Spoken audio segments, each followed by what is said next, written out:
You've done the work. You've read the books. You've cut off the obvious people, left the bad jobs, maybe even moved cities. And yet something still feels wrong. Not dramatically wrong. Not in a way you can point to and say that's it. That's the problem. It's more like a low-grade fever that never breaks. A tiredness that sleep doesn't fix. A version of yourself you keep almost reaching but never quite becoming. Here's what nobody tells you. The most dangerous toxins in your life, they're not the explosive arguments or the obvious betrayals. They're patterns so quiet, so woven into the fabric of your daily existence that your brain stopped registering them as problems years ago. They became the wallpaper. And wallpaper, by definition, is the thing you look at every single day without ever actually seeing. What I'm about to show you today isn't a list of red flags you already know about. This is the stuff that flies completely under the radar, the dynamics that the most psychologically aware people on Earth miss in their own lives, because they're not dramatic enough to name, but they're powerful enough to quietly dismantle everything. Stay with me, because by the third one, you're going to recognize something that changes how you understand an entire relationship in your life, possibly several.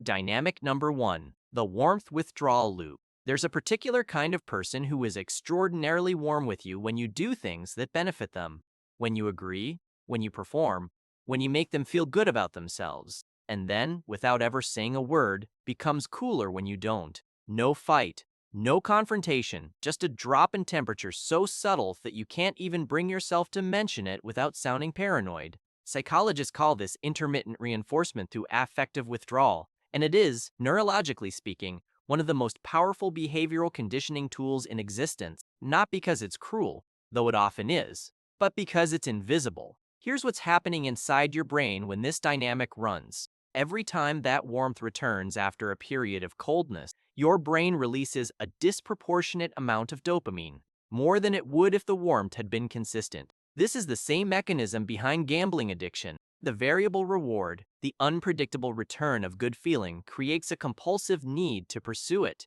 You start organizing your behavior around maintaining the warmth and avoiding the coldness. You edit yourself. You soften opinion. You stop bringing up certain topics. You preemptively perform in the ways you've learned generate positive responses. And here is the brutal part. You do all of this without ever consciously deciding to. The adaptation happens below awareness. You just gradually become someone slightly different around this person. A quieter, more careful, more monitored version of yourself.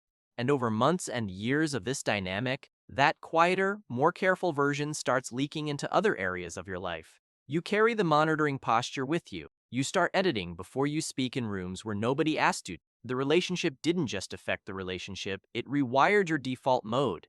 Dynamic number 2, the competence trap. This one is particularly vicious because it disguises itself as appreciation. Someone in your life, a boss, a partner, a parent, a friend, has identified something you're good at, and they lean on that thing constantly. They celebrate that version of you. They tell other people about it. They make you feel genuinely seen and valued for that specific capacity, and very gradually, without announcing it, they stop seeing anything else. Dr. Jennifer Garvey Berger's research on adult development describes what happens to people who get locked into a fixed identity by someone else's perception. The brain is a profoundly social organ.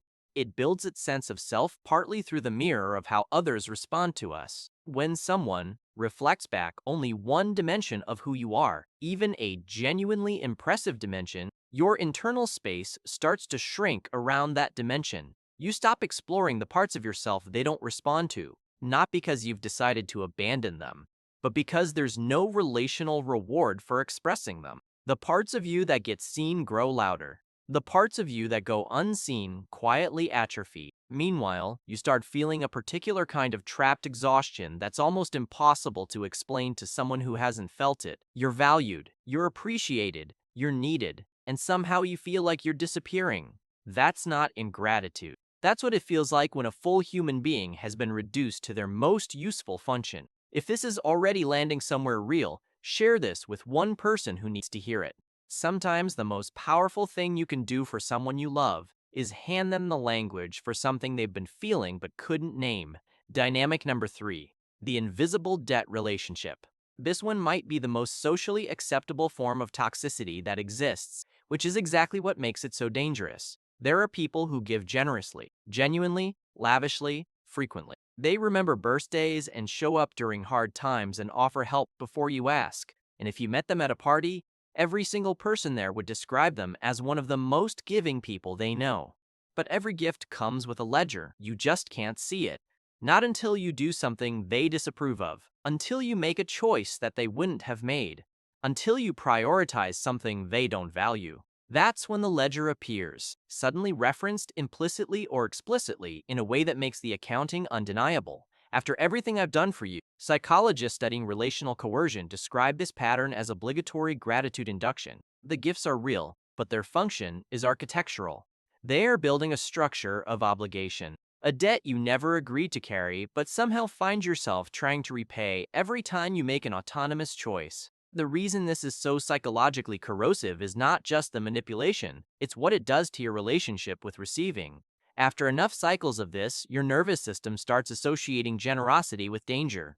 Receiving anything begins to feel like signing a contract. Love, help, gifts, all of it starts triggering a background anxiety, a quiet need to calculate what this will eventually cost you. And that damage doesn't stay in this one relationship. It follows you into new friendships where people are genuinely giving without an agenda. You flinch where no flinch was necessary. You preemptively repay debts that don't exist. You shrink from intimacy because intimacy started to feel expensive. Dynamic number 4, the standard that moves. You're in a relationship, romantic, professional, familial, where the expectations of you are never quite stable.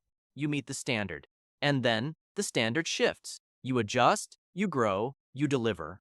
And the finish line quietly relocate. Not dramatically, not in a way that triggers a confrontation, just incrementally enough that by the time you notice how far you've run, you can't even remember where you started.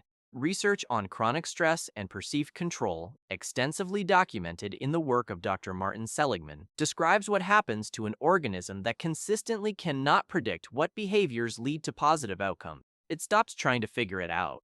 It develops what Seligman called learned helplessness, a state where the rational response to an uncontrollable environment is to stop exerting control attempts altogether.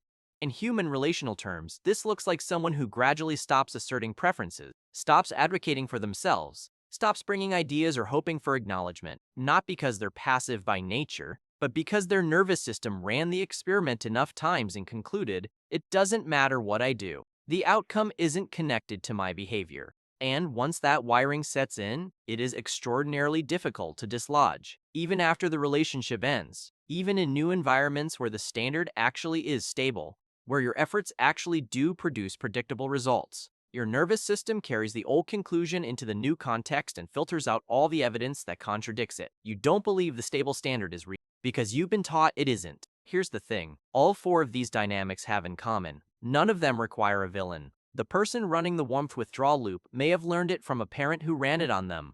The person reducing you to your competence may genuinely believe they're championing. The generous gift giver with the invisible ledger may not be consciously aware they're keeping score. The person who moves the standard may have inherited it from an environment that moved the standard on them. Understanding this doesn't mean excusing it. It means seeing it clearly enough to stop explaining it away. Because here's what neuroscience is unambiguous about. Your brain doesn't care about intention. It responds to pattern. The warmth withdrawal conditions your behavior, whether or not the other person means it. The invisible debt creates anxiety whether or not the giver notices the ledger. The moving standard produces learned helplessness regardless of the motive behind the movement. The damage is real even when the harm was unintentional, which means your job is not to assign blame. Your job is to recognize the pattern. Name it clearly enough that your nervous system stops adapting to it as if it's permanent, and then make the only choice that actually changes anything, deciding what you're willing to continue organizing your life around. Not every toxic dynamic requires leaving. Some require renegotiating. Some require naming out loud what you've only ever named internally. Some require building enough distance that the pattern loses its power over your nervous system, even if the relationship continues. But none of them can be changed until they're seen. And most people spend years, sometimes entire decades, living inside dynamics they can feel but never quite name. You just named 4 of them. That's not a small thing.